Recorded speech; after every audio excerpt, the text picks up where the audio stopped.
For those of you who don't know me, my name is Cheryl, branch manager at the Santa Clara City Library, and I want to welcome you to our all-star career panel. I think this time, don't tell any of my other panels, but I think this is the GOAT panel, the greatest of all time panel that I have tonight, because I'm going to tell you why. Let me introduce Sue Connolly. If you don't know Sue Connolly, I don't know where you've been in the Silicon Valley. She is a legend. She is the CEO of Connolly Communications and founded the Kit List, the community with over, I think, 75,000 job seekers, employers, and reviewers to help great people find great jobs. Sue's real job is as a marketing consultant in Silicon Valley.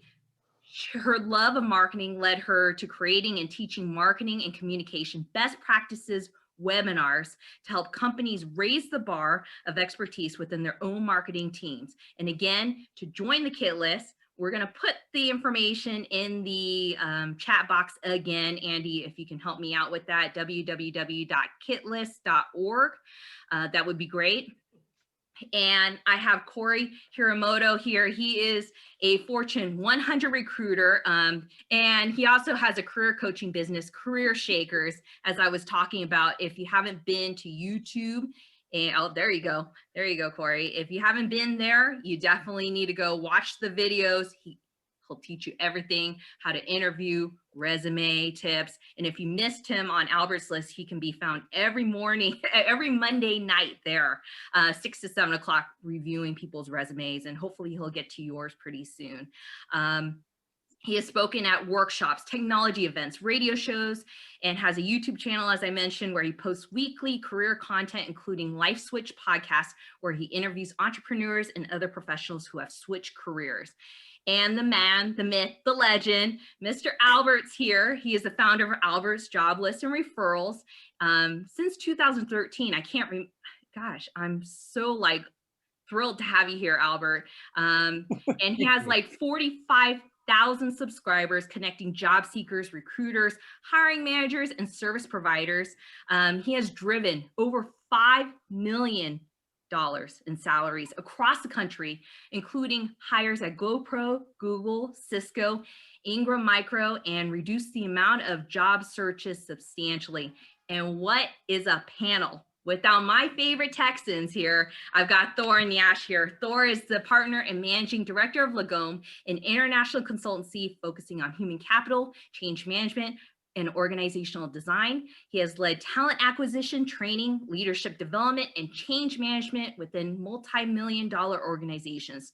Thor is a strong proponent of aligning performance for success through effective human capital management in any organization that he works with.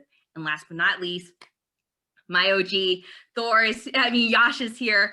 He is a consultant focused on human capital side of mergers, acquisitions, and integrations. He has a degree in industrial organizational psychology and prior experience within the Big Four. He has driven organizational transformations and developed operating models for major oil and gas organizations. His focus is developing scalable and sustainable organizational designs and talent strategies that set organizations up for multiple years of success. So without further ado, let's get on with the questions. So I'm going to start off with a question that I just received 10 minutes ago.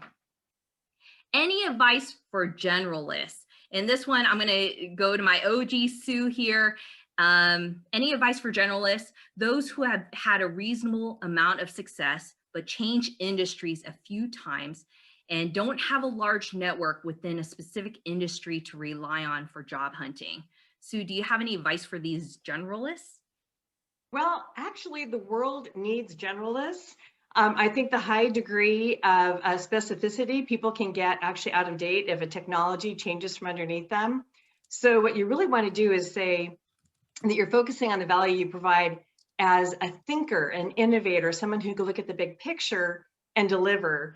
And I happen to believe very strongly that most of these skills that we have in a certain segment of an industry is highly transferable. And sometimes you just need to convince them. And I think actually just taking examples of what you've done at certain companies and that actually kind of would be similar to others and show how you solved it what people want to know is that you're a safe hire and that you're going to make them look good.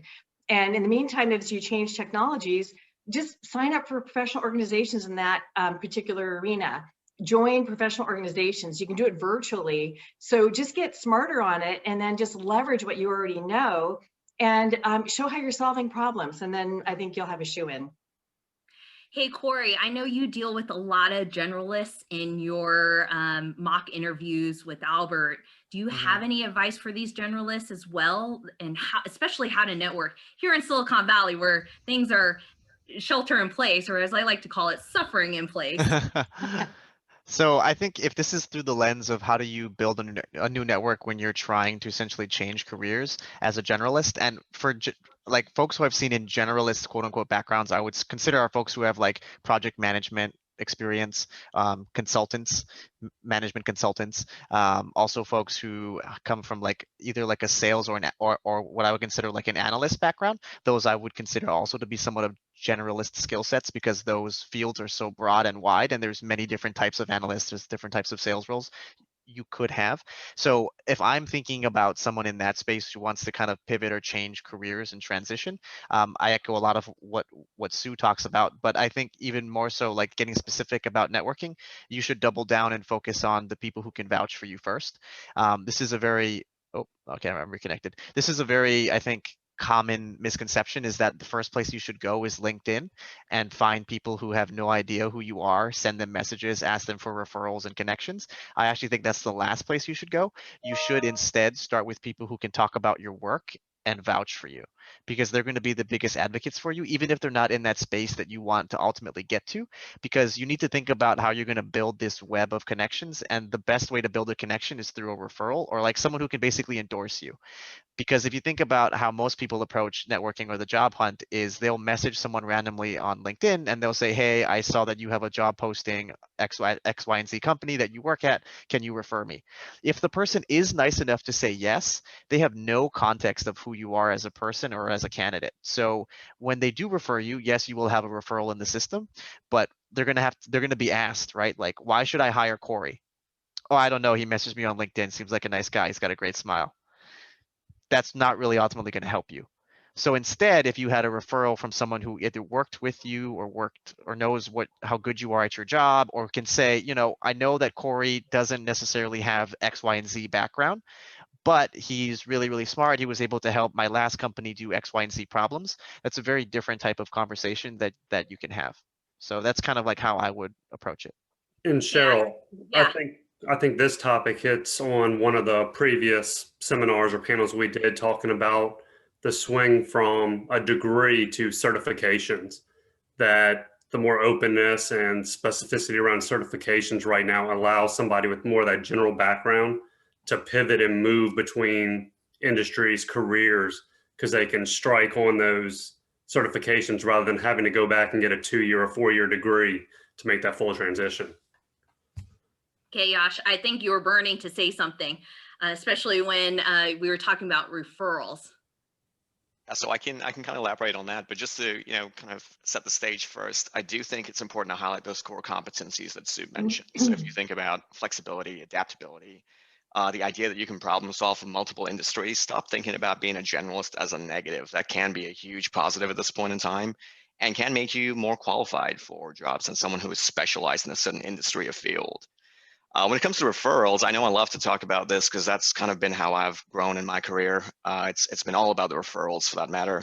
But I would say, and I think Corey kind of touched on this a little bit, when someone is referring you for a job at their organization, it's important to remember the recruiter or the hiring manager doesn't know what relationship you actually have with this person.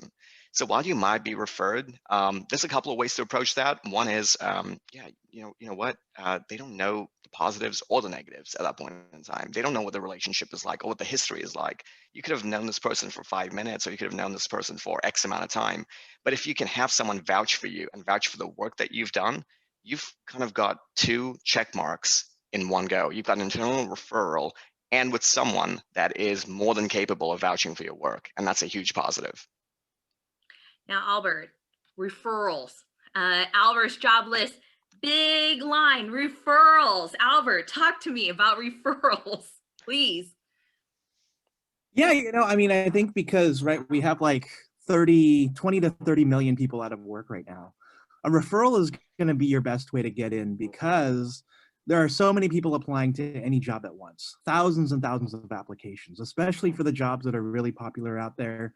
And I know I said in the chat here, and a couple of people have almost replied with, some kind of shock that, when you're in the interview process, that it's all about reducing your risk.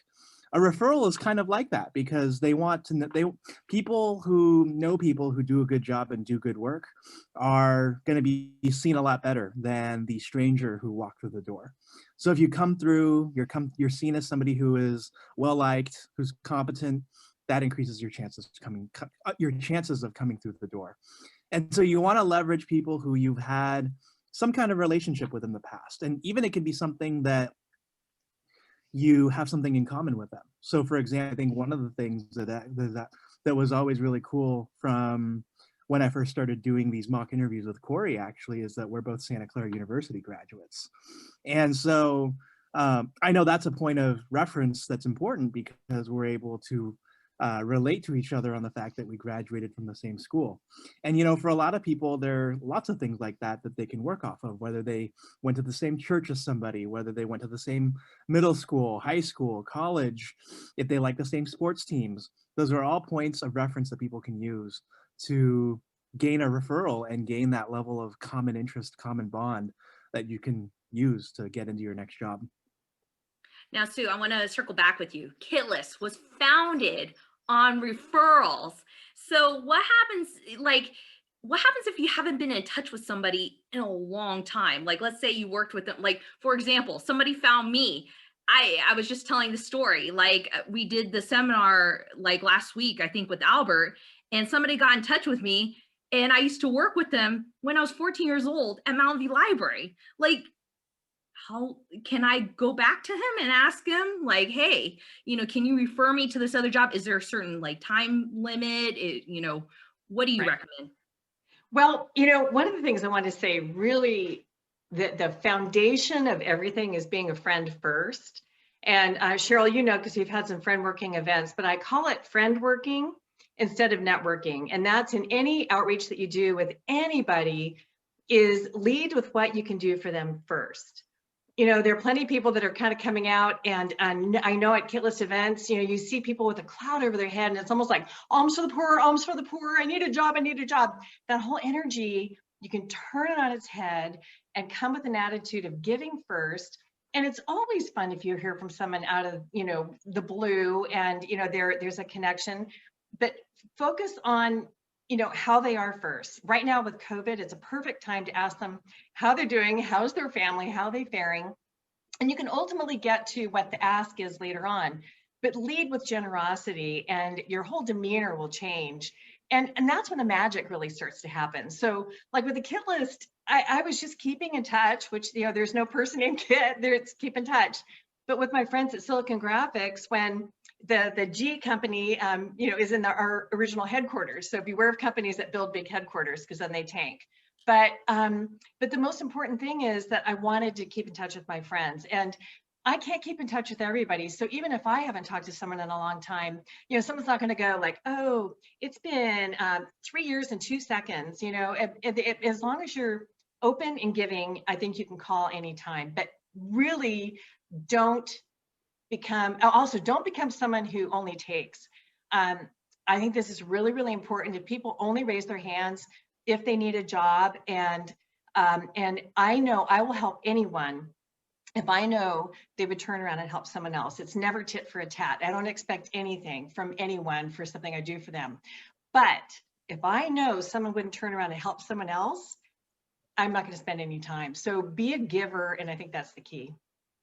Okay, you heard it here first, you guys. You guys need to give recommendations, give referrals. Go on LinkedIn, give somebody a referral that you worked with maybe in the past.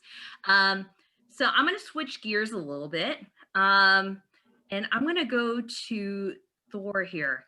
I've had several consulting jobs, one right after the other, and I still can't seem to find a full-time job, especially during COVID.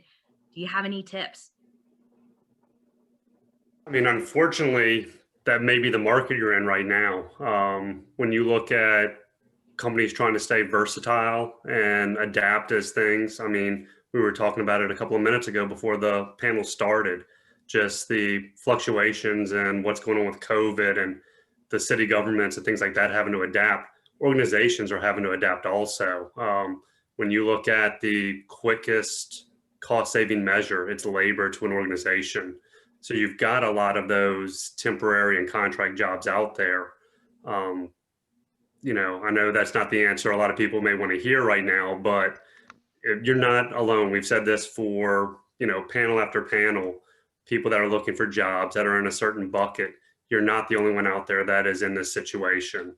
But I would, you know, as you're looking to find that job and move out of that back and forth consulting or temp work, set yourself up for success from the start. You know, be selective in what you're looking for.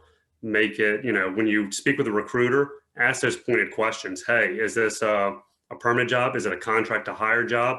What are the requirements you're looking for when y'all make the assessment at the 6 month, the 1 year mark, whether it goes permanent or not? Try to get all that information up front and be strategic in where you're applying and what you're going after. So I've actually started at my company as a contractor, and then I was converted to full time. And it is very common in certain industries like recruiting or staffing, and also for analysts as well. That's also very, very common. And even for engineers, a lot of companies want to see what you can do first. It's kind of like a try before you buy basis. Yes, it is dependent on the market, which right now is not always the best. But when one industry is down, another industry tends to be up. You kind of need to know where to look. But in general, like how I encourage my clients and have helped my clients get converted into full-time employees, it may not even be with the same company, but it could be with a different company, is consider, number one, like leveling up every time you do get a contract role. So whether the compensation band is higher, the responsibilities are greater, the company has a bigger, better name, bigger size, allows you to work on bigger projects. That's like one thing I always recommend when you are moving from contract to contract. And also, even in my own context, when I'm thinking about how would I get converted at this large company where I'm competing with hundreds, if not thousands of other temps and contractors to become a full-time employee, it really is more than just doing your job, which I know sounds weird to say. And as a contractor, you get paid hourly, and most of the time you're fixed at 8 hours a day. There's no overtime. So when I was coaching my clients and telling them you need to work more, they were like, are you crazy? I don't get paid to work more than 8 hours a day. And I was like, and that's why most contractors don't get converted. Because if you think about how they're going to ultimately pick someone that they're going to keep full time, they're going to pick the highest performer. So yes, you may have asked what the qualifications are to get converted later on up front, and they're going to tell you, you know, you have to hit your metrics, you have to hire 4 people every 3 months, et cetera, et cetera. But if you only hire 4 people every 3 months and the person sitting next to you is hiring 8, don't be surprised if they convert him or her and not you. So you also need to think about what's your differentiating factor, and you need to be able to put in the work, even if you're not getting paid for it, which I know is a crazy idea. But you will reap the benefits financially, especially if you are converted full time. But you will need to think about what it is that you need to do, either from a metrics perspective or from an impact perspective or responsibilities, right? Like taking on more responsibilities than you were necessarily scoped for or paid for. So you need to think about how you can create, like, you can make yourself as an indisposable asset for them, right? So taking on more responsibilities, doing more projects, et cetera, et cetera. So I think that's like a few other ways you can go about approaching that problem. And there's nothing wrong with being a consultant as well. Like some people I know prefer taking contract roles because you are paid hourly, you are eligible for overtime, you have the flexibility to change employers if you don't like your manager, or you don't like this role, or you don't like this product, et cetera, et cetera. So there are advantages of it as well. Okay. Yash, a company offered me a job. I was so excited. I negotiated my salary and everything. And then boom, they told me that due to their budget situation, they needed to rescind my offer. What do? I already passed up on another job offer because of it. Can I go back to the previous job offer and tell them that the other one fell through? Yes, absolutely, 100%. And you should. It never hurts to do that. And you aren't currently employed, like just based on this question right here, say if you were employed, I think the same thing applies. You almost have nothing to lose in a scenario like this. You may as well go back and be honest about it, and even maybe talk about like what made you choose the other job over this one, but reassure them that there is a reason that you're going back to them. You are still interested in working there. It's okay to do that. There's nothing wrong with doing that. I have done that previously, and I would say like there is no risk that is involved. You genuinely have nothing to lose in this scenario. So absolutely go back and have those conversations. At the end of the day, as I said, you've got nothing to lose, but you've got a lot to gain in the form of employment. Okay. May I interject one thing? Sure. It's my other philosophy of happy trails. In every interaction, and that's where like talking to the previous company, if you turn down an offer with someone, happy trails, just tell them how much you really appreciated them. It just was, a couple factors that just tip the scale slightly in the other direction. But it also goes for any company you work with, any company you're consulting with or contracting with, which by the way, I heartily approve of consulting because you get to choose and you get paid for every hour. First time I started consulting, after working in the advertising and PR business for all these years, I giggled thinking like, oh my gosh, I just made this much money today. So come on, the water's fine in terms of consulting.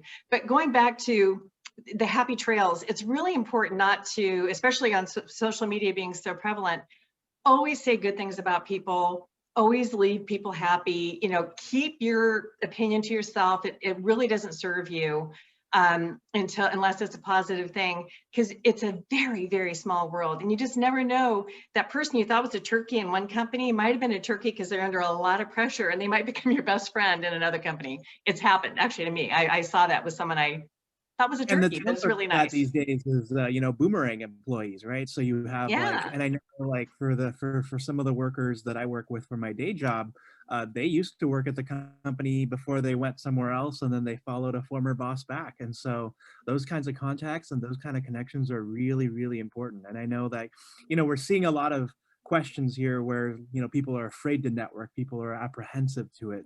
And that's the unfortunate thing, is like that's just what you have to do now, because the technology since the Great Recession happened has gotten really, really, really good. And people like myself, Corey, Sue, etc., have taught people how to use these technologies really, really, really well. And so now that we've mastered these technologies, we have to go back to originally what worked really well, and that's people to people connection. And so I'm surprised even in the chat here, more people aren't sharing their LinkedIn profile so they can network with each other while they listen. Sorry, Albert, I turned off chat. I've had. Oh, you turned off chat. Yeah, okay. I turned it off because I have way too many career coaches who try to ping their businesses, and so unfortunately, that's not something that we do here.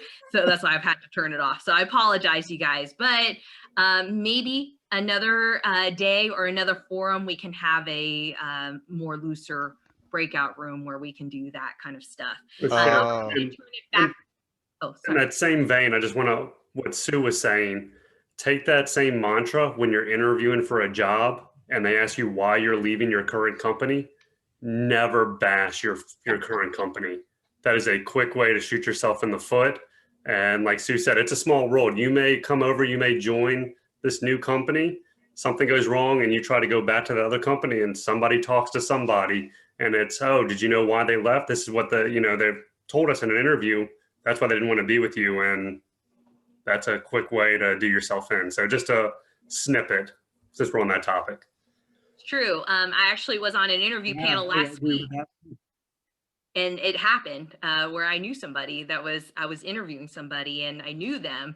And the hiring manager was asking me, why did this person quit Santa Clara City Library? And I was like, well, could be sorry, Albert, I mean, it's amazing like how many times I've met people again after meeting them in some other context. So like, I think I met somebody on like a dating app, and then 9 months later they appeared on Albert's list and they were looking for a job, and they found a job through Albert's list, and then they got converted at that job too, from contract to full time. And so burning those bridges or just building relationships with people is just so important, and they come from the strangest of ways. Like a couple of months ago I helped somebody who I hadn't talked to since at least my senior year of high school, which for those of you counting at home, was 15 years ago, get a job at a new startup. And before that, I hadn't really talked to them in a long, long time. And so it's just yeah, how things work and how things go these days. And I have people who run like companies, and people who have open requisitions. Instead of wanting to post to LinkedIn and such, they message me on Facebook Messenger, and they're like, hey, I have a director of sales role open at this startup. Do you know anybody? And so here I am thinking about the people off the top of my head that I have positive experience with, and I'm like thinking, let me go on LinkedIn and search for a little bit and see who I can find. And so I have no doubt that's how Corey works, how Yash works, how Thor works, how Sue works, Cheryl, even how you work, because it's just how it works, period. Yes. Okay, Yash, I'm going to turn a question over to you before I get to audience questions. If the audience has any questions, please put them in the Q&A. I see I have 28 to go through. Hopefully we'll get to as many as possible. If we don't worry. I'll give you all of the contact information for my panelists. You can connect with them on LinkedIn, and you can ask them your burning questions, and I'm sure they'll be able to answer them. So Yash, last time we did a panel, we talked about how to get through the applicant tracking system. We talked about that. You told me there were key words that I should use for the ATS. Where can I find them? Yeah. So to provide some context around that right there, I spent a lot of time trying to figure out how do you game the system with an applicant tracking system, right? So I had to actually understand what an applicant tracking system does, and the short version being, anytime you submit a resume, there is a system that is analyzing your resume in different ways, right? They're analyzing it for different kinds of indexes, so to speak, or competencies, and scoring you as a result of those. So what you want to do is kind of stack the odds in your favor by using the right buzzwords that are either competency focused or industry focused. That's going to build a very strong index for you. So a couple of different ways to do this. So one is, I'm a huge fan of Reddit. Reddit's made huge differences to my life in many ways, but there are some great resources on Reddit itself for what these actual indexes are by applicant tracking system. And yeah, there's other people that are going to be doing the same thing, but you're almost at a disadvantage if you're not doing that. You want to make sure you're using the right buzzwords at this point in time. You want to get through the applicant tracking system. That's your goal here. So I would say that's one way of doing it. The other way is to actually look at the job description and kind of look at what it's searching for. Make sure you're using industry relevant terms, industry relevant buzzwords that are going to create a sense of you knowing what you're talking about and getting through the systemic gate that exists. Okay, let me turn this over to questions. Hey, Sue, what do you put in a resume for a big gap between jobs? Well, actually, this is perfect timing right now with COVID, because I think there's some big gaps that everybody can explain. But typically those gaps are because you took off time to take care of little children, or to take care of a loved one who's sick, or aging parents. And bottom line, everybody gets hit by this at some point, and the world would stop if people didn't take time off to take care of these people-centric, humanitarian types of things. So number one, it's all about attitude. Do not be apologetic one iota. Be positive about what you've done. You did something amazing. And those very same soft skills that are what companies want, where you have commitment, integrity, devotion, long hours, those kinds of things. But even the skills that you picked up, you can also explain what those are. Secondarily, when you've been away for a bit, go in, again, what I said earlier, get involved in some of the professional organizations. And I don't recommend a shotgun approach on kind of those networking things. Choose a couple and then become a regular there. Get active, volunteer. They're always looking for people on committees. When people get to know you, they'll know you and not necessarily what the gap is. I also know don't lie about the gap, put it on there, and you can actually just say, chose to do X, Y, and Z. I had that situation myself when my mom came down with cancer after my dad had died suddenly. And I was in the middle of probably the biggest launch of my entire life. And I was so afraid she was going to die when the launch was on. And so I actually did have time a couple months after the launch. I finished with my client, VMware, and I was so grateful to have that time with her. So, you know, that I think I learned more skills trying to help someone who was so sick than I did during any launch. And those are the things that you want to be able to focus on as well. Secondarily, you can use time to get more skills. There's so many things you can do, learn Salesforce or do a lot of online training, certifications, as they said. You can use that any spare time you have to get savvy. But also don't forget to keep in touch with some of the people that are your closest, either your colleagues or people that really will advocate for you when you go back.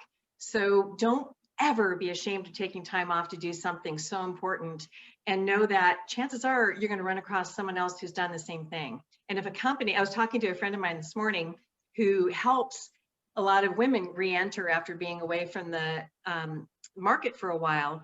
And she said, you know, if you talk to a client or a company that doesn't like that you took that time off, you don't want to work for them anyway. So really be proud, focus on the things you've been able to do, but try not to completely lose touch and just keep fresh.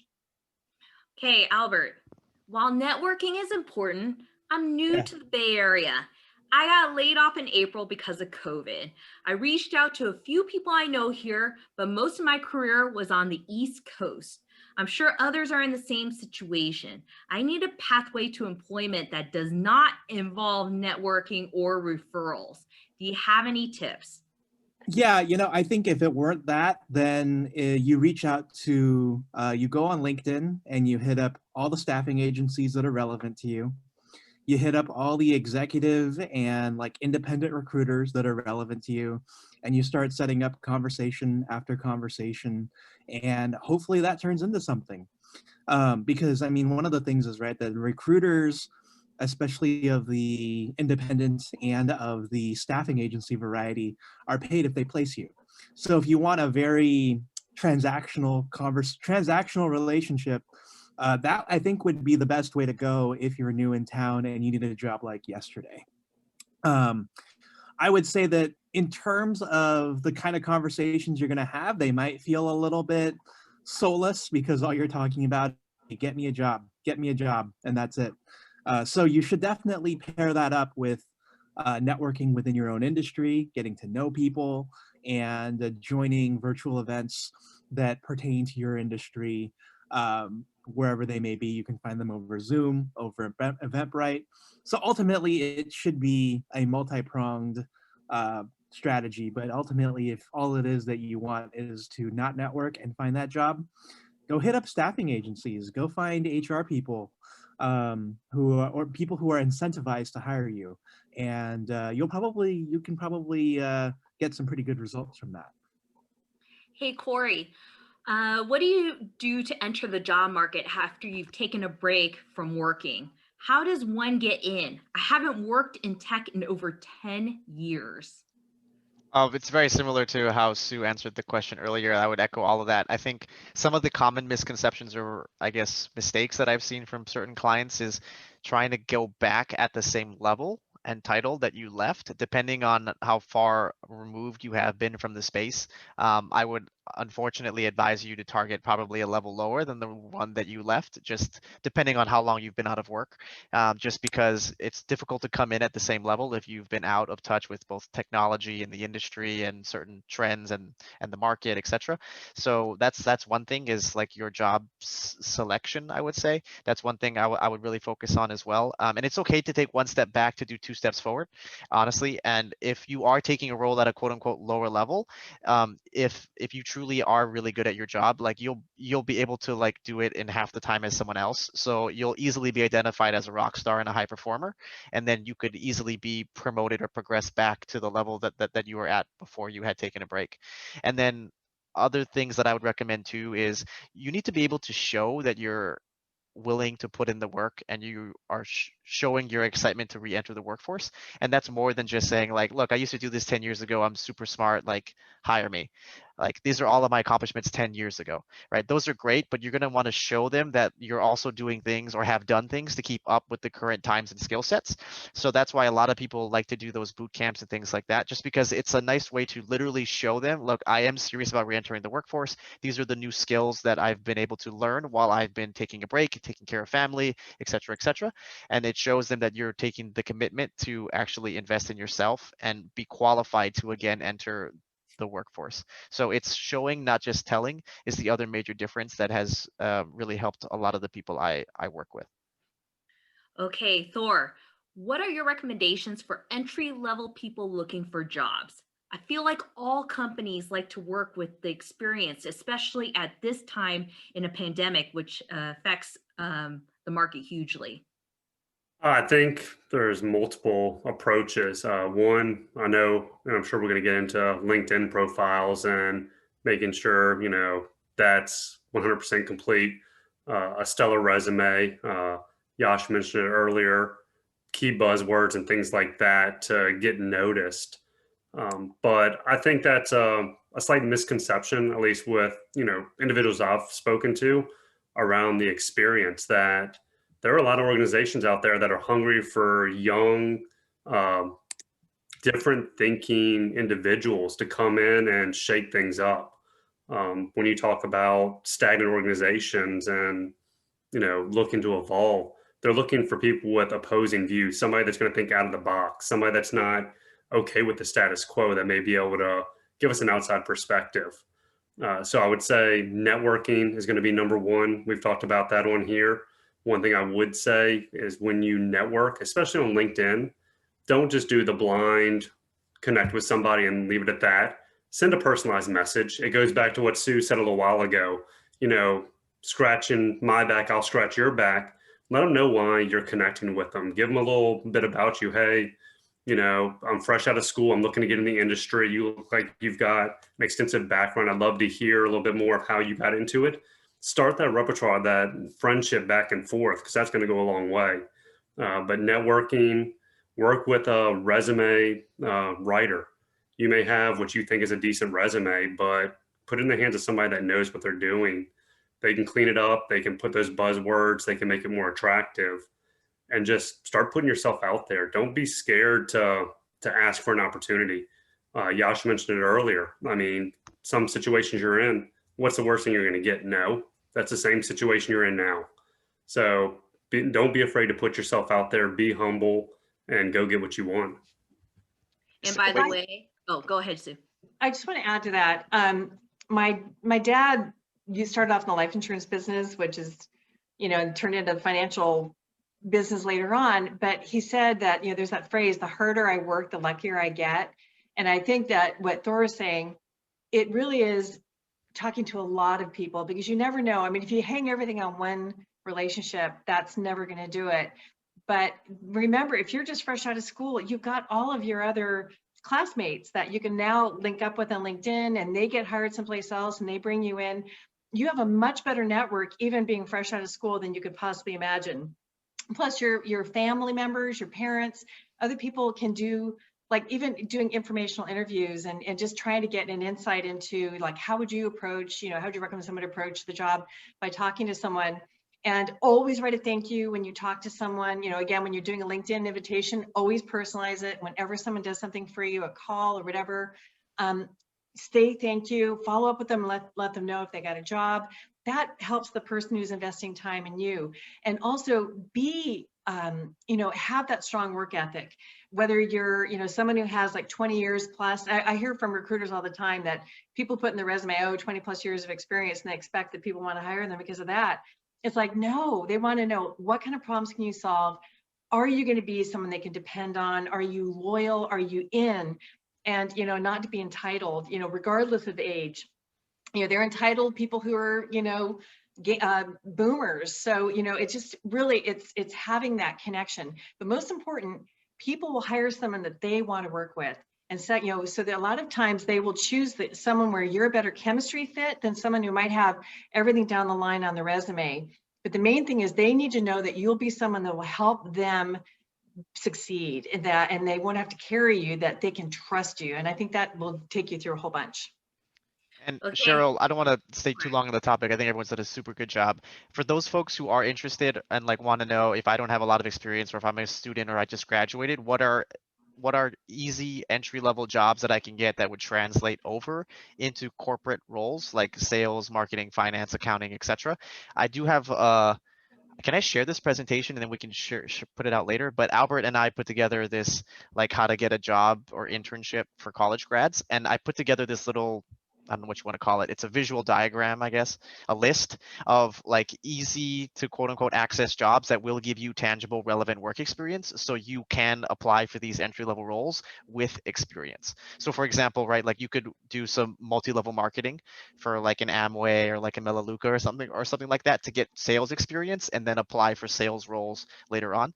If I could share screenshots in this chat, that would be awesome, but I can't. So, but anyways, maybe we'll find a way to get it out to everybody. We'll get it out to everybody, Corey. Just send it to me and I'll get it to everybody because I got to send them all your I think contact information. I'll send it out. I think the additional piece to that for a lot of folks who are at entry level, and I've gotten a couple of questions like this from the anonymous asks on Albert's list, is that even no matter what job you do take now, you have to also remember that we live in a world where you know, the job you take in the midst of COVID or, you know, just to start out your career is not going to be the job for the rest of your life. We don't live in the world where like your grandparents, where they took a job and then they stayed there for the next 60 years to their, you know, they get their grandfather clock. In this world, and I think we always have to remind people, we live in an at-will state here in California and a lot of states in the United States where you or your employer can terminate the relationship at any time. So if you find yourself unhappy, if you find yourself wanting to do something different, there's nothing ever stopping you. Okay, Yash, I'm going to turn to you, Mr. Big Four. How do I do a career change from finance to IT? I have the educational background, but no experience, which prevents me from getting hired. Yeah, okay. So I think, you know, finance to IT is it's a popular shift at this point in time, but this kind of applies to almost any department type job. So I would say a couple of things to focus on here is, you know, we've talked about certifications and the importance of certifications and what that can do for your resume. Focus on those certifications. I would say that is one aspect that can show that you're serious about a career switch. It's something that you can do without having to really say a whole lot if you have taken certifications that are relevant to what you're trying to transition into. I think the other piece is straight up networking. And I think we've talked about this quite a bit, but the networking portion is extremely important here. You want to network with people that are in that field that you want to transition into. You want to make sure that's the right field for you as well. It's a good way to kind of get two birds with one stone, so to speak, where you're getting industry about the field you're transitioning into that you have no experience with. And two, you're actually making connections in that field and showing that you're serious about it. If it's also helpful, because I also came from Big Four and transitioned internally within my consulting company as well. I switched from finance to go-to-market and sales, but I've seen other folks transition into IT. One of the bigger things you can do to add on to Josh's point is network within your company and the best way to do that actually is to try and place yourself on projects that will allow you to work cross-functionally with the IT department and teams. And especially in finance, I came from the finance consulting background. There's a lot of projects where you can do like ERP implementations or vendor selections. Sometimes you'll even like project manage the implementation or like other things like that. So you can get like tangible work experience doing IT in addition to getting your certifications, but you also build strong relationships because if you impress the partner or the director that's on the IT side when you're working alongside them on projects, that's how I've been able to transition teams very, very easily because they actually can see your work. They get to listen to you in meetings. They're like, oh, wow, Corey actually knows his stuff, even though he's technically in the finance group, but he was able to help my team do X, Y, and Z. That's another way that you could really help accelerate that transition. It doesn't mean that it's going to be like significantly faster or like it's going to be, you know, one project and you're done. You may have to do a few projects to kind of build your brand as an IT person as you transition over, but you can be very strategic with the projects that you choose to get placed on as long as they have like an IT component or an IT focus. Okay, Sue, I'm turning it back to you. Do you have any clever ways to find your dream job during the pandemic? No, we got a question in the Q&A about that as well. I really do think it's reaching out, and I think it's actually being breakthrough in the way you reach out. I know it's hard to get phone numbers right now, but you know, I'm a marketing person, and I was saying for the longest time that, you know, we were getting so enamored of other technologies that I was saying like snail mail is breakthrough, and actually it is. I just even had a conversation last week about it, sending something dimensionally to someone's house. In fact, yeah, anyway, there's some really clever things that people are doing right now during the pandemic, sending like, you know, booze in the mail for like Friday night tastings for whiskey and all that. So anyway, so try to think of ways offline that you can try to get through to people. If you have a phone number, pick up the phone and call. You know, email is becoming such a pesky thing, and so is text. I'm just getting the avalanche all the time, but you might not get a call back immediately. But, you know, ultimately, I think like a phone call, or, you know, if you happen to have someone's personal address, drop them a handwritten note. That's so breakthrough right now because you're not even getting bills in the mail. So think of other ways to reach out to people. And also, if you have a dream job that you want, talk to the people who are already doing that dream job. Because, and actually, I got that recommendation when I was in college and I was trying to figure out what I wanted to do. And the Dean of Women said, at Davis, I went to Davis, and if anybody's there from Davis, ping me, but I'll help you. But she said, go out, and I actually took a quarter off to go interview people in all the careers I was interested in, because there were so many things I wanted to do. And I did. I took a quarter off, and I met with people, and I worked at Macy's, and, you know, it was so helpful because the dean said, find out what people love about their jobs and what they don't love about their jobs, because every dream job, you know, is still going to be work. That's why they call it work. So you want to make sure that the downside or the tough things about that job are things you are willing to embrace, and likely you are. But in the meantime, you've made some really great contacts, and you have a better sense of how to get that job. Can I add something to that, just because I love helping people with career transitions? I plus one everything Sue said. The one thing too that I want to add to that mixture or sauce for everybody is, and this is how I found my dream job also, is taking an inventory of the skills that you have. This will be a little bit harder for folks who haven't worked yet, like college folks. When in that case, honestly, just take your first job and then you'll figure it out from there. But for those who have worked, I would say inventory your skills, the ones that you know that the things that you basically know you're good at, and then think about which ones you actually like to do or like to use most often.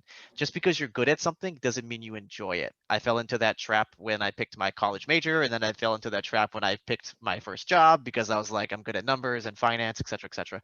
So instead, think about the skill that you would want to use on a daily basis, and then help use that to guide you to figure out what your quote unquote dream job could be. So for example, if you like talking to people and you feel like you're really good at it, then that should help guide you down a certain path, right? Like recruiting, sales, etc. Not to say that it's the only route, but I'm just helping throw out ideas there. But I think you should think about the skills that you enjoy using, because a job that pays you to use the things that you enjoy versus things that you're just good at is a big difference. And also, your dream job might not exist yet. Think about how technology is creating new opportunities, completely different industries right now. So follow what you like enough now, because I'm still trying to find what I meant to do for a career. Haven't figured it out yet, but I've had some really great jobs in the meantime. So, you know, in pursuit of like that perfect job where it doesn't seem like work, and you wake up in the morning and go, wow, can't believe they're paying me. Haven't found that yet, but in the meantime, you can find some really great stuff. But also, your perfect job might be in baking right now, as the industries is starting to emerge. And sometimes, you know, right, I mean, like right now is one of those moments where you build your brand. LinkedIn, TikTok, Clubhouse, you know, that's the latest new hottest app for networking. And so, you know, there are a lot of occasions where somebody may come to you and be like, you know, this job's not out there right now, it doesn't exist, but I noticed that you've been doing the work that you've been doing, and we're thinking about creating this role just for you. What do you think about that? And so those are some of the most fulfilling, engaging, and awesome conversations to ever have in your career. And with the barrier to entry for building a website, building your presence being so low now, You know, there's absolutely nothing that could stop, you know, most people from starting what they need to start. Even starting like a simple email list with a Substack is really, really big. And so, yeah, the barriers are low. Go for it. Hey, Cheryl, Albert, just I'm one turning. quick comment. Okay. Yeah. Just to add on to what Corey said, because I think what Corey said was really well articulated. Think about the skills that you have that energize you, something that invigorates you on a daily basis. This is something that you want to do for a living. And yeah, the job might not exist, but it's worth giving it a shot. And don't believe that there is no way you could be fulfilled and feel like you're doing work without it feeling like work. So find out what energizes you. That's a big positive. Okay. Albert, I'm going to turn this back to you. Yeah. I've applied to what seems like 1,000 jobs. I heard it's a law of numbers. How do I have recruiters calling me back, which is great, but then it's really hard to keep track of everything. How do you keep track of interviews, phone calls, job positions, thank you letters, contacts, warm contacts, cold contacts? Albert, help us. Yeah, so with that in the past, I've recommended like using like an Excel spreadsheet or a Google Sheets to keep track of. There are also like a bunch of new different technologies today that exist on the market. Today I was talking to placement.com. They have a whole entire like internal CRM system for this. And so you just have to use what you've used in the past for, you know, everything else, whether it's creating like a shopping list or whatever. So like an Excel spreadsheet to keep track of where you are in the hiring process, whether you've applied, you're interviewing, you're in the next round, you're now to the offer/rejection stage. Those all keep in mind. And then, you know, with regards to networking, it's always really interesting, right? Because I know that as human beings, we can't keep more than 200 people in our heads, much less, you know, 500 plus that LinkedIn tells us to make us look really good. And so for that, you know, it's just keeping track of keeping messages with people within your LinkedIn. And if somebody does really stand out to you, you know, writing that down, noting that, and reaching out to them on a regular basis for that regular conversation, whether it's sharing, you know, information you might have met, or whether it's to ask what their challenges are. You know, having that conversation, having that level of curiosity is always really important. And so, yeah, staying organized, use those spreadsheets, and preferably in the cloud so you don't lose them in case, you know, you're going from computer to computer. Okay, this question's for Thor, but I want Corey and Yash to chime in on this. Every recruiter I work with seems to ghost me. It's like a never-ending cycle of emails, phone calls to never receive a job. What am I doing wrong? I mean, it may not be something you're doing wrong. Of course, it could be. I would take a hard look at, is there consistency amongst, is it a particular field? Is it a particular company? There's got to be some similarity between it. You're getting noticed if recruiters are contacting you and starting the initial conversation. So why are they disappearing at some point? Is it your LinkedIn, your resume isn't accurately portraying what you're able to do? And once the recruiter speaks to you, they identify that you may have flubbed your resume, or you may misunderstand what you've actually put down. So I would take a hard look, and it may be worth speaking to an independent consultant. You know, Albert, Corey sounds like they do mock interviews and they take hard looks at resumes. It may be worth, you know, setting up some time with those two guys and saying, hey, here's the jobs I've been getting. Here's my resume. Can you give me some idea of what's going on? But I would say there's a consistent misrepresentation somewhere along the line that's leading to that. I always want to add as well, when you're in the job hunt process, there's something to always keep in mind of. So like, if you're applying but you're not hearing back, it's either your connections or your resume. If you're hearing back but you're not making it to the next round, it's likely you're not saying what needs to be heard in order to get past the initial gatekeeper of the recruiter. If you're making it into the next round and you're speaking to hiring managers and collaborators and executives whom you'll be working with, but you're not moving on from there, it's your detailed interview answers that are not being said correctly. You're likely raising red flags and risks. If you're getting to the offer stage and you're not liking the offers you're getting, it's likely because you're not negotiating in the way that you need to. And so I would encourage everyone to identify where in that entire journey they seem to be falling short, because not everybody has, I think, the same experience. And so the prescriptive result comes from where you are along that entire process. Hey, Corey, I interviewed for a job last week. I haven't heard from the recruiter yet. When would you contact the recruiter to find out the status of the job without sounding like a pest? Well, firstly, congratulations, you got an interview. That's fantastic. I think that's a huge accomplishment in itself. It should always be celebrated. I always recommend that you wait at least 7 days before you send another follow-up message. As a recruiter myself, I can tell you that if you email me every single day asking for an update, it does not help your candidacy at all. But sometimes we honestly do forget, like if we have lots of other jobs or lots of other candidates, we may forget to follow up with you, even though we said we would. But I would give us probably like at least a week and then send us like a polite little nudge. Or if you actually do have timing constraints, like let's say you're deep in the interviews with another company and they're going to give you an offer, or you already have an offer and you need us to move a little bit quicker, that's also fair news that we should know, because it may also, number one, help your case. Like let's say we're on the fence about you, right? We're like, I don't know if I should hire Corey. He did okay on his interview. I want to think about it.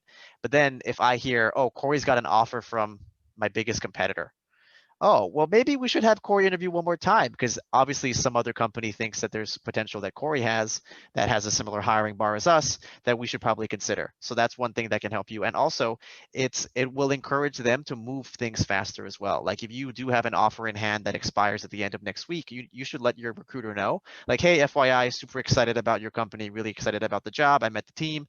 Just wanted to let you know, I just received an offer from X, Y, and Z company. It does expire next week. I'd still really love to consider this offer. Let me know if I can, move things around to interview this week or next week. So don't be afraid to give that news as well. Great. Hey, Yash, somebody wanted us to explain the process for a recruiter from when they post the job to when they get finally onboarded. Can you go through that like very, very quickly? Maybe like. Yeah, so I think the short version, and I've built business processes for talent acquisition, but at the same time, I'm not a recruiter, so you might get better responses from someone else. But I think the very short version here is there was a need for a job at some point in time, right? The recruiter has now posted that position. There's going to be a few things at play here. One is the priority of how they got to staff the different roles that they have. It's going to cause them to either pull applications sooner or later.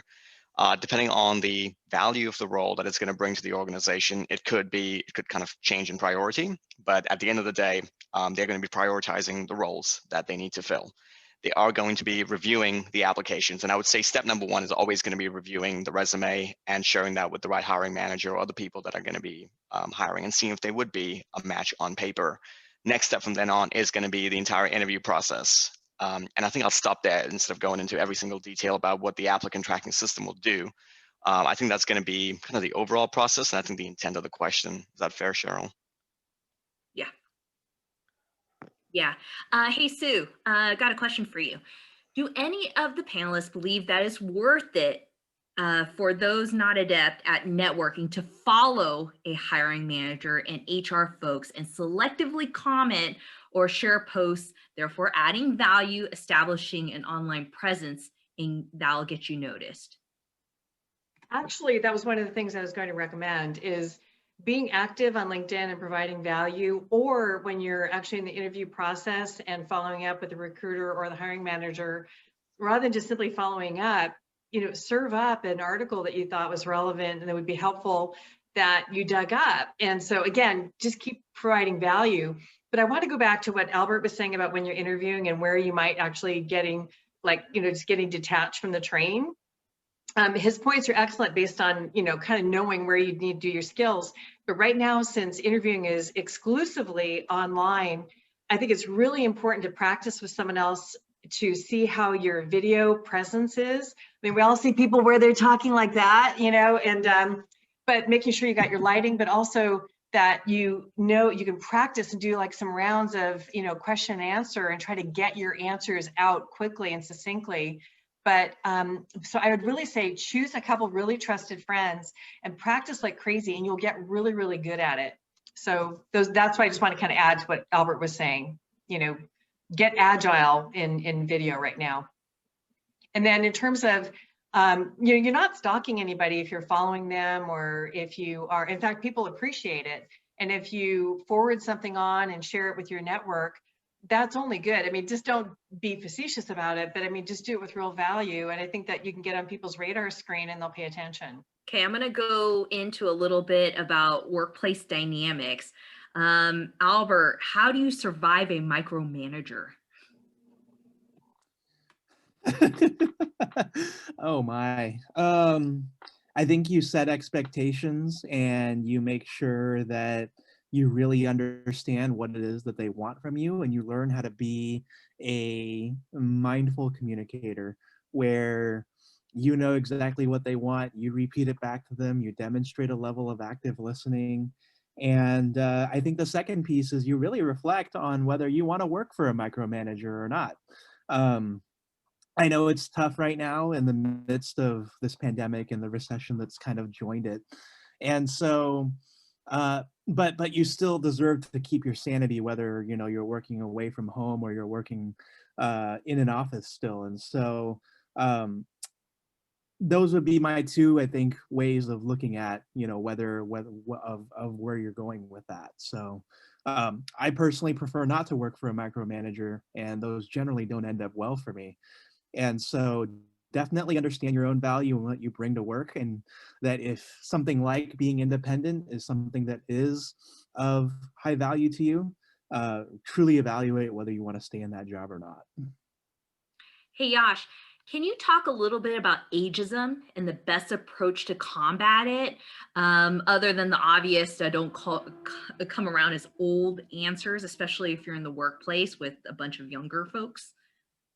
Yeah. So actually, this is a tough question because this is actually something that I am battling with my current client at this point in time, and ageism is definitely a thing, and I'm not gonna even skirt around that topic a whole lot. I think it's important to remember that there are different values and beliefs for different age groups at this point in time, and secondary to that, there's a very differentiated set of skills and competencies that different people bring and at different ages. I think a couple of things to remember is experience is extremely valuable, but at the same time, being moldable. And there was a quote at some point in time: being moldable with low risk can be seen as a positive, but it can also be something that causes you to be discriminated against as a result of it.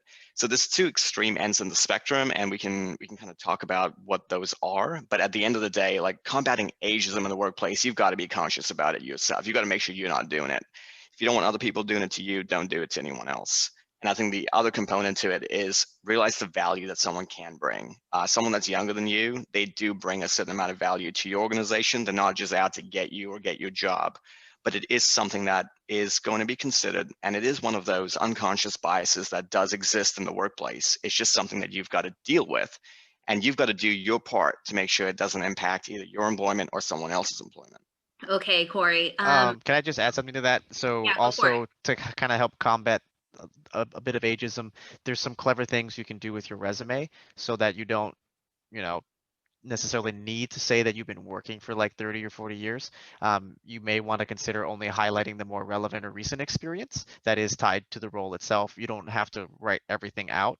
And then if you're asked about it later on your employment application, then it's just something you'll have to explain, like, oh, I've been working for a very long time, and typically I like to format my resumes to only be 1 to 2 pages. And that's why I've only included work experience that goes back until 2010 or something like that. So there's also clever ways you can help yourself combat ageism in that way to give you that opportunity to at least interview. I can't see anyone interested in an informational meeting, at least if you're over 40.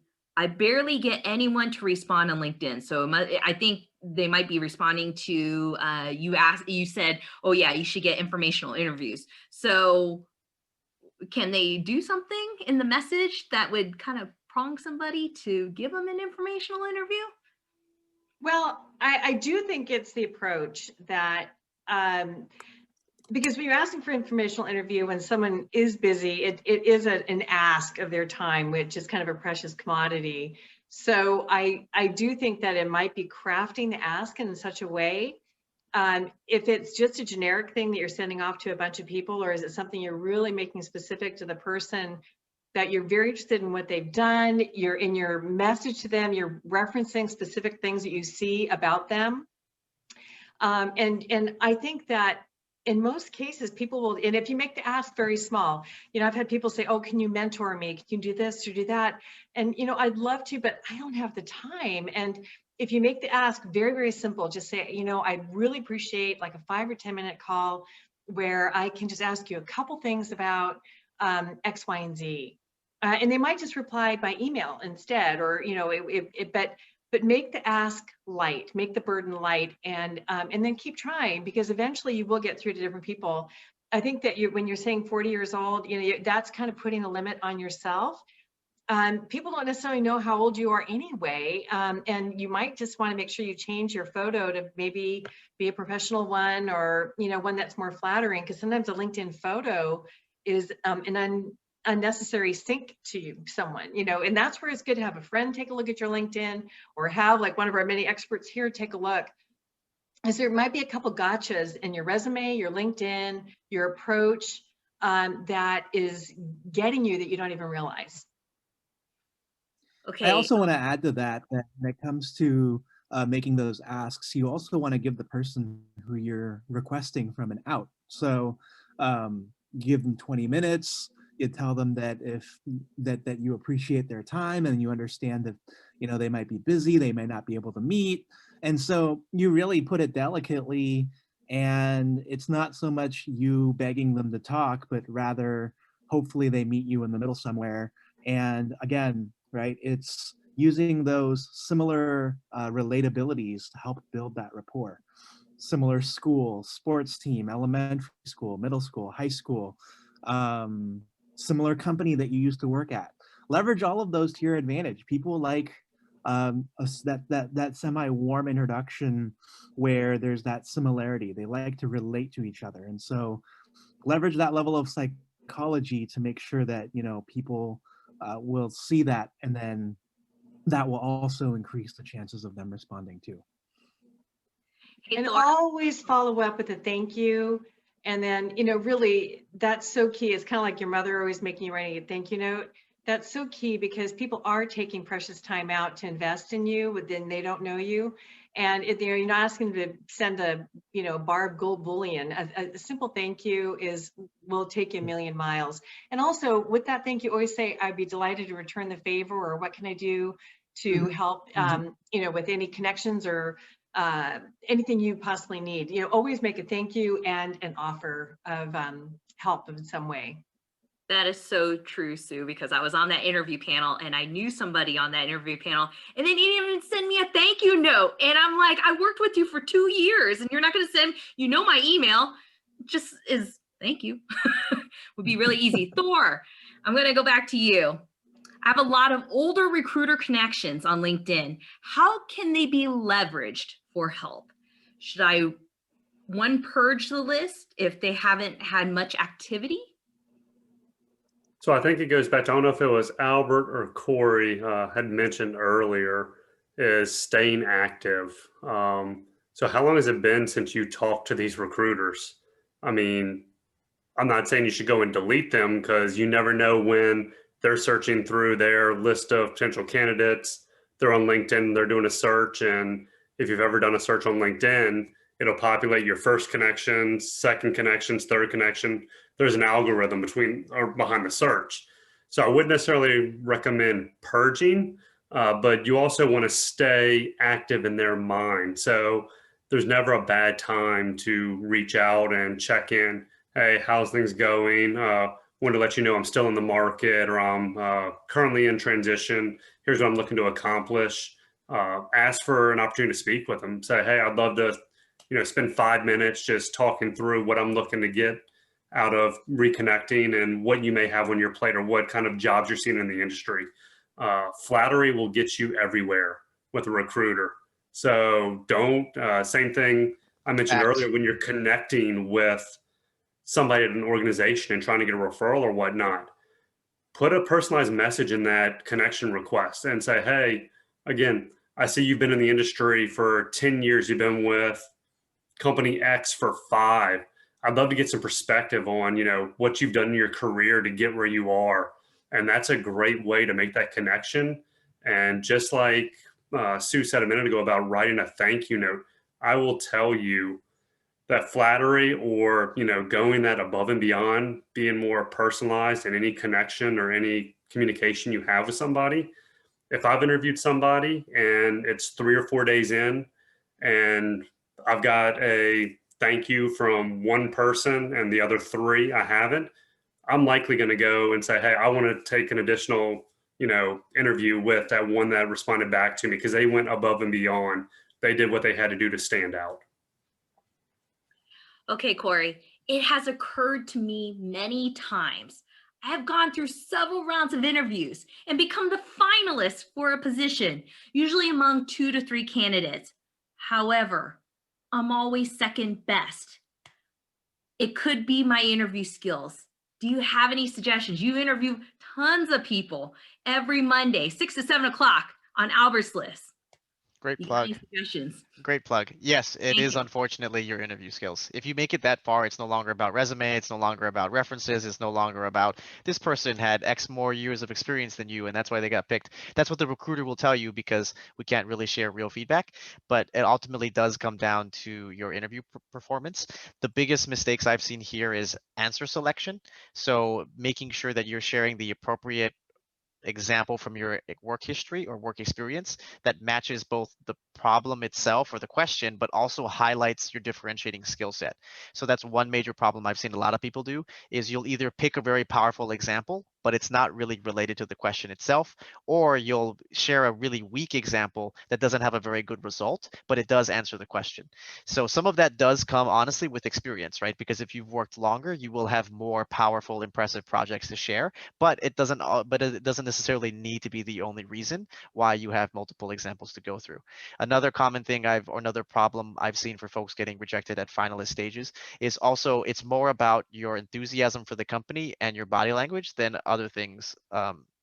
Than other possible things. You could be answering all the questions correctly, but if they don't get the sense that you're excited to be there or that you really want this job, and that could be because you're just a very chill and relaxed person, but you got to remember this is an interview. So you're going to have to at least pretend that you're excited, especially if there's questions for you at the end and you say, I don't have any questions, I'm good.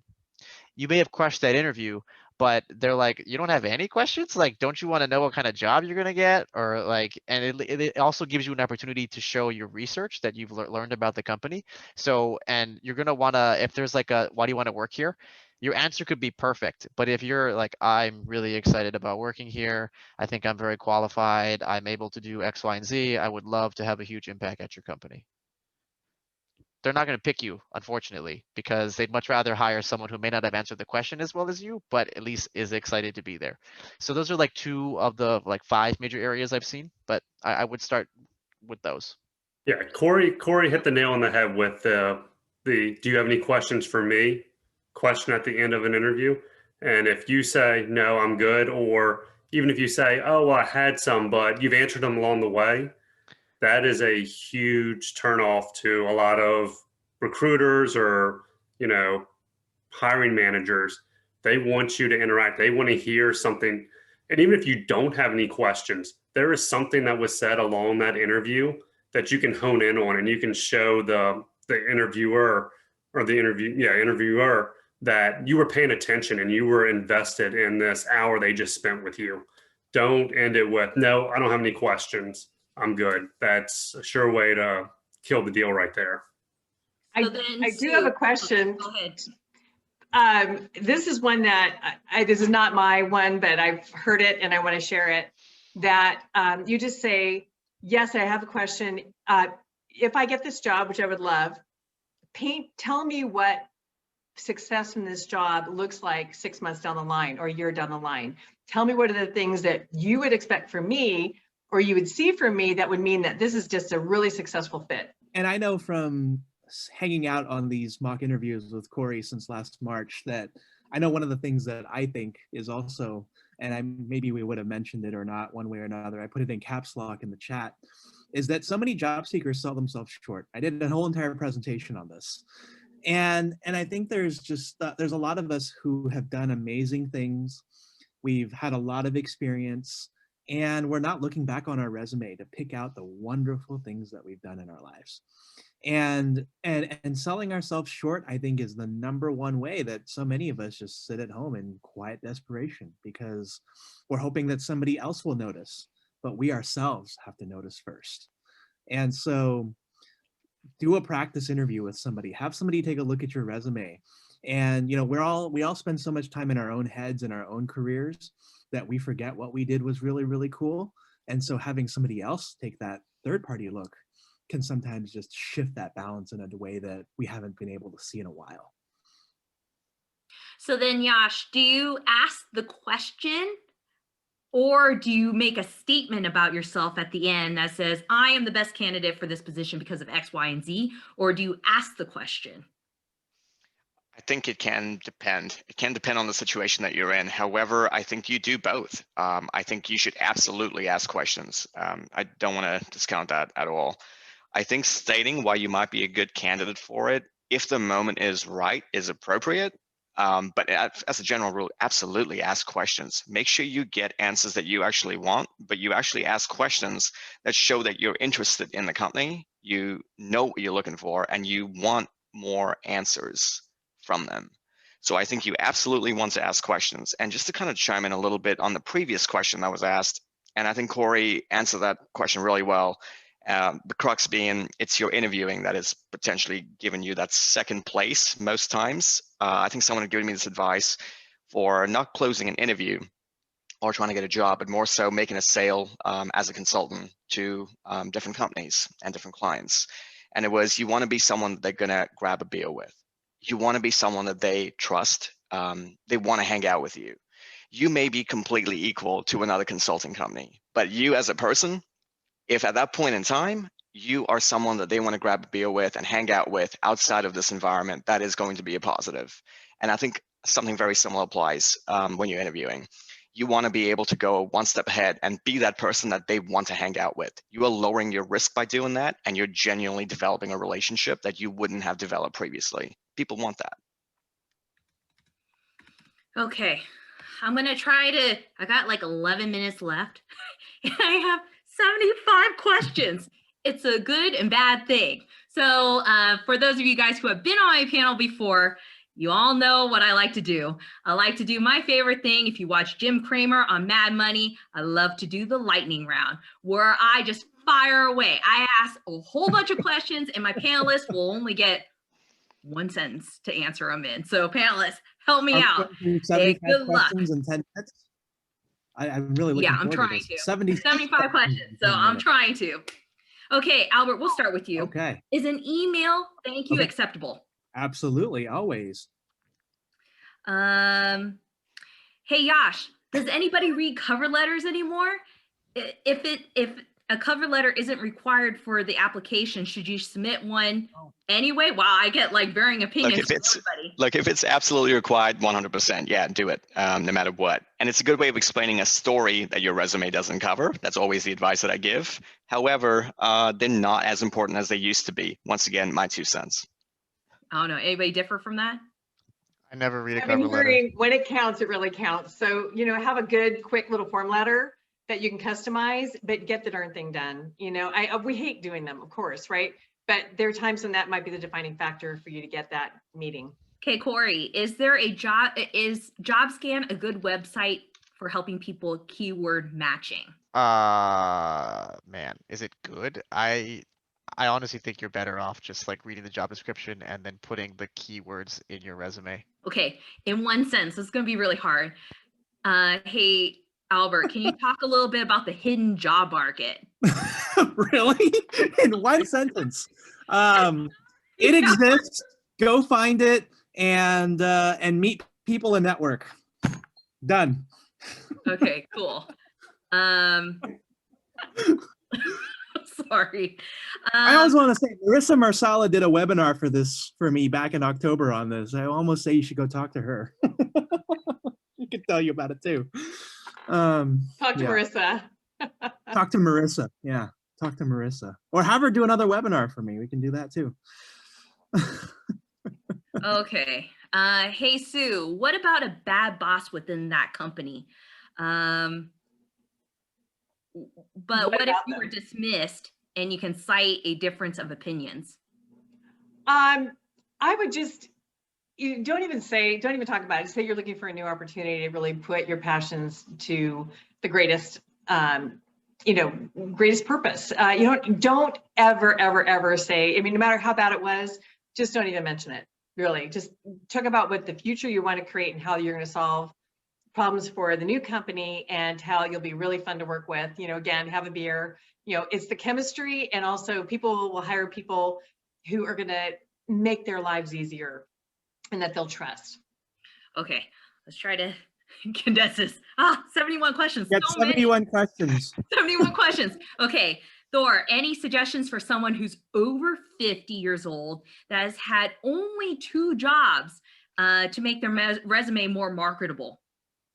I would say highlight, we talked about certifications earlier. Go out there and get any relevant certifications, any additional volunteer work or anything outside of your straight 2 jobs that you can add to that resume to show competency or tie into the job position you're applying for. Okay, let's see, Yash, even after COVID, would it still be a good idea to look for unpaid or paid internships before going for an official full-time job, etc., or any community service type of employment? Yeah, so like so the first bit of it on unpaid or paid internships, yeah, that's a great way for you to at least find out if you want to be in that role or not. And it gives you the opportunity and exposure to prove yourself. So absolutely. And then the volunteer portion, this once again can complement your resume. But yeah, post-COVID, I think the same advice applies really, whether it's COVID or not, or pre-COVID. Hey, Albert, where are you seeing the biggest job opportunities during the pandemic? Any hot industries or positions? Well, essential workers, obviously. Tech still is very hot. And anything that is probably service-oriented from a nonprofit perspective into the community that supports a community during COVID. Okay, Corey, is there a list of director level headhunters or recruiters in the Bay Area? Damn, I get this question. Everyone gets that one. I get this question. Probably. I don't know what they are. Probably. You can just type in executive search firm on Google. Yeah, couldn't you go on LinkedIn and just do a search on there? Yeah. You could, yeah, or just executive search firm. You can just type that in. Oh, Hey, Cheryl, I want to circle back on one thing. There's a really great organization that I promoted some of their jobs. It's called encore.org. And it's a great way to actually, they get stipends to do work for nonprofits. And that's a way to get a little bit of money for, part-time work. And then also you can freshen up your skills regardless of age. It's kind of skewed more toward the more senior level person. But also if there is a company that you think is great or a smaller firm, offer to do something for like a $100 stipend and then just do some work that's, has parameters around it. But, nobody needs to know what you're paid for it. But, and also sometimes companies can't hire someone, it cannot have them do something without hiring them for something, but make it a low threshold and just get in and help them with the project, and then you can put it on your resume. Okay, Yash, how do you overcome the overqualified stereotype? How do you overcome the overqualified stereotype? So being overqualified for a job is good and bad. You have to know what you're looking for, know what your end goal is. And yeah, you may be overqualified for something. However, if you can market yourself as wanting to develop a brand within that company, role, or industry, that is always going to be seen as a positive. But also kind of show that you're moldable with low risk. Like don't be someone who looks like they're going to be hopping right away, right? So kind of lower your risk as much as you can while showing you're qualified. Hey, Corey, I was laid off and I'm looking for my next technical program management job. How much of my time should be spent on networking or referrals versus non-referral applications? 70-30. Perfect. Let's see. Hey, Sue, I only showed 20 of my 25 years of work experience in my resume and LinkedIn. Is this good or bad? It depends on if you're older and you want to look younger or if you're younger and you want to have more experience. I just think, you know, it is hard to trim, you know, your stuff. I'm not necessarily new to the market here, and there's some really cool companies that I had to kind of axe, but you just need to do it. And then again, that just gets the conversation going. Hey, Albert, how do you position yourself if you're willing to take a role one level lower without appearing to be less committed to working just as hard as anyone else? One level lower without appearing to do what? Without appearing to seem like you want to do less. Well, you should always want to do more, number one. And number two, it's all about how you position yourself and how you network your way into that role. Same answer is around your ability to make it into a job without having to network. Okay, this one's fun. Yash, I'm gonna give this one to you as my OG because I love giving you the hard ones. Here's one for ghosting. They love to talk on the phone, followed up by a quick photo shot, and then ghosted. Unethical and legal, WTF. What? What? I'm not actually sure if I understand what the question is. So I think what they're So they were saying, ghosted as a result of yeah, their they were ghosted. picture. And they're, followed up by a quick photo shot and then ghosted. Okay, so yeah, okay, so okay, not ideal, right? So one, don't take it personal no matter what. Two, is that moral and ethical? Probably not. It's not over there. But if there's any advice that I have to give to someone in that situation, it's going to be, don't let that bring you down in any way. That's not a reflection on anything, not your experience, not your work, and not you. Be yourself, continue to be yourself. You don't have to change that. Okay, Corey, this one's for you. Could you advise how to get a referral from big companies such as Apple? You're gonna need a work endorsed referral, not just a random person on LinkedIn that added you. So I would reverse engineer your network and go that way. So Thor, don't 63 list. Go for it. Oh, sorry. Hey, Thor. Oh no, I was just saying 60 questions in a minute. Wow. Okay. Yeah, I only have a minute. I've got 64 questions still. Hey, Thor, so don't list the years or spans of educational institutions to combat ageism? Question mark? I think, I think Corey mentioned earlier, have a dedicated resume to whatever field, whatever position you're applying for. I would show you graduated and then show the most recent and relevant work history on there. But I wouldn't put a date around my degree if I didn't have to. Okay, Yash, are LinkedIn quick apply applicants good or effective? They can be both. Are they good or effective? So they're easier on the candidate, and that's the whole goal for this, right? Like it's the candidate experience being easier. So yeah, no, it is. But I don't think about it as being negative to your actual application itself. It's going to be the same process that it follows. Okay, Sue, how about this one? How do you strike the fine line balance between desperation and enthusiasm in interviews? Have a drink beforehand. No, I'm kidding. You know what it is? Actually, have fun with it. I think having a sense of humor, I think everybody cares. Do your prep work ahead of time. But in the final analysis, you know, if you're not, you've got to be your best self and be more relaxed. Hey, if it takes a drink, do it. And I'm not a drinker.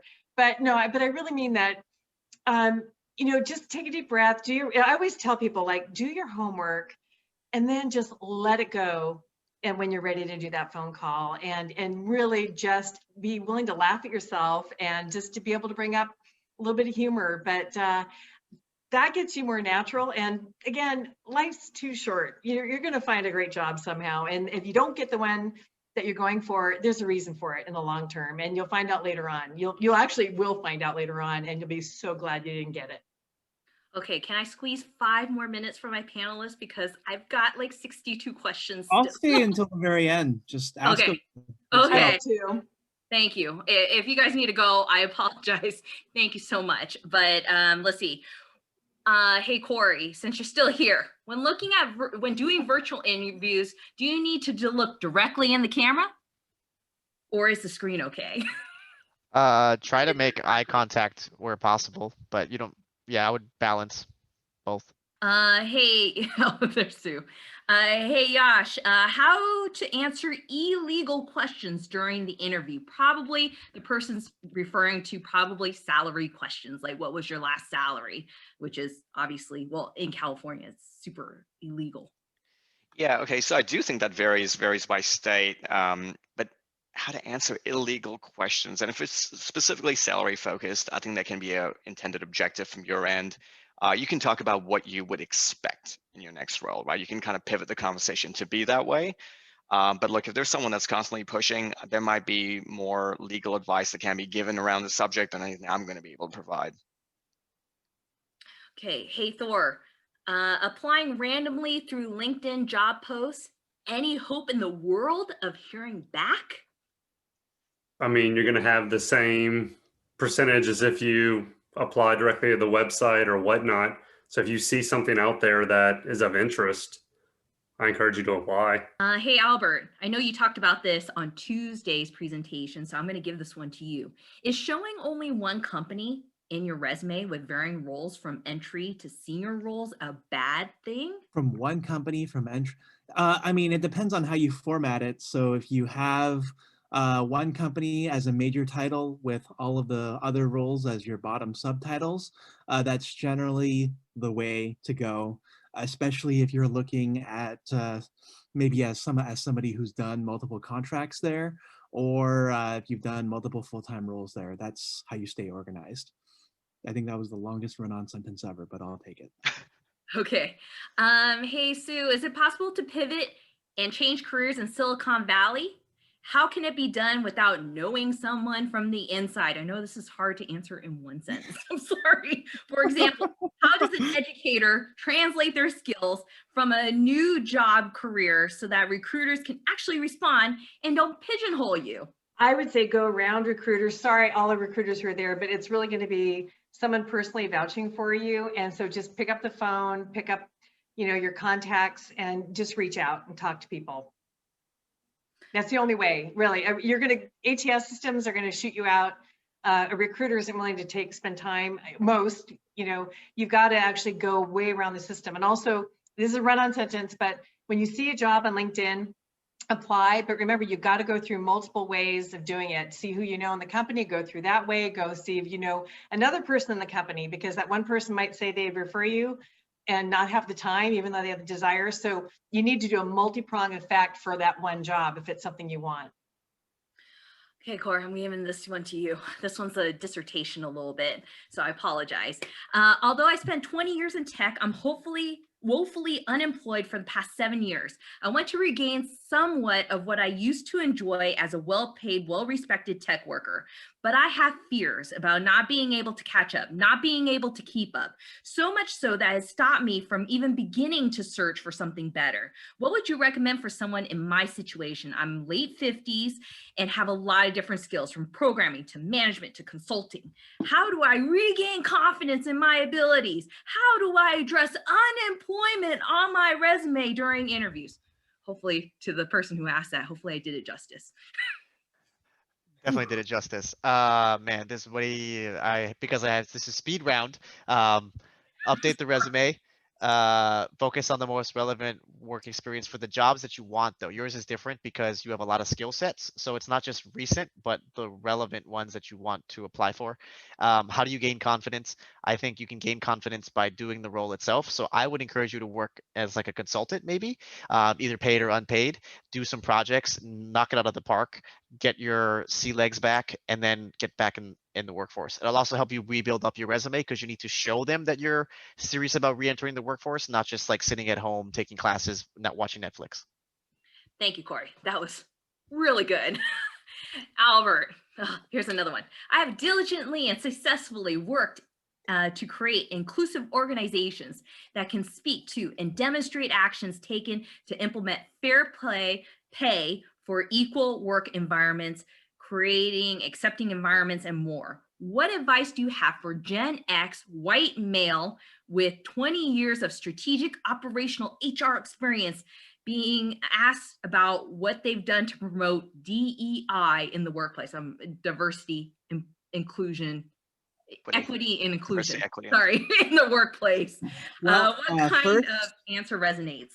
yeah, come up with an impactful story that you believe addresses what it is that you have done in the past, leveraging things like the STAR method and being able to not only discuss what types of situations you've been put in, but the work that you've done to put into that, and then ultimately the results that have come out of it. And memorize that answer so that whenever you're asked about it, you can say it clearly, succinctly, with impact, and without hesitation. Hey, Thor, how do I get a recruiter to share the interview feedback? I mean, it's going to be tough. I mean, a lot of them aren't going to, just because open up liability. There may be internal reasons why you weren't chosen. You can always try to spin it and ask, what could I have done better? But that's a locked door and you probably don't have the key to it. Hey Yash, for what has been some of the best quote unquote gives that a candidate has offered you when they approach you cold and want to develop rapport? Specifics, please. Actually, that is a good question. And I guess the short version here is going to be and I think Sue mentioned this previously, something that they can actually provide for you. I've had people reach out to me, say, if there's anything that I can do for you and connect you to people in my network, whether it's for a consulting gig, whether it's for an actual client project, I think that has been kind of the most effective when it's come to me reaching back out to them and kind of wanting to do something for them. But I wouldn't say that's a necessity. Don't feel like you have to do that. And I would love to go into more specifics, and maybe I can at a different point in time, because I think this is a subject that can take 15, 20 minutes just to kind of talk through. Sorry. Okay, Corey, close this one out for me. What is a hiring manager's best hesitation on potential hires? Candidates' personality, temperament, competency, lack of qualifications, etc. The number one thing that probably they're worried about is your technical skill set or ability to execute in the role compared to the other finalists or candidates that they are evaluating you against. Okay, with that said, hey, thank you so much to all of my panelists. Thank you so much, Sue, Corey, Albert, Thor, Yash. Thank you so much. I really do feel like this is the GOAT panel, the greatest of all time. Obviously, it must be because we had like 75 questions